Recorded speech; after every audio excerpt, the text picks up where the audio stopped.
انا واثقه ان انتوا لو جربتوه مره مش هتبطلوه لانه بجد خطير، سهل وسريع مش ممكن. ده ألذ واسرع بسكوت بالتمر، ممكن تجربوه في الدايت.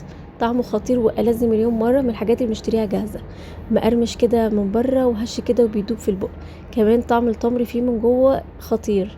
استمتعوا بيه بقى مع فنجان قهوه كوبايه شاي، بجد رهيب. هتجربوه اكتر من مره لو جربتوه بس مره واحده. اول حاجه عندي في بوله كوبايه من دقيق القمح الكامل، وكوبايتين ونص من دقيق الشوفان. هحط معاهم معلقه صغيره من البيكنج باودر، رشه قرفه، واي مطيبات انتوا عايزين تحضروها، سمسم شمر زي ما انتوا عايزين. هقلب المكونات الجافه كويس، وبعد كده هنزل نص كوبايه من الزبده المذابه، وهبدا اقلبها لغايه ما تبقى زي حبايه الرمل كده. مش هنعجن خالص عشان يطلع مقرمش معانا. بعد كده هحط معلقتين كبار من الزبادي، وهبدا برضو اقلب بالمعلقه، مش هنعجن خالص. لو حاسين العجينه عايزه شويه سوائل ممكن تحطوا من ميه او حليب زي ما انتوا عايزين. لم العجينه ما تعجنوهاش هتطلع مقرمشه معاكم.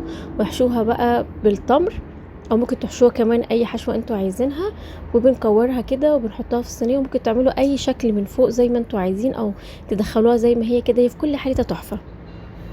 هندخلها يكون الفرن متسخن قبل كده على درجه حراره 180.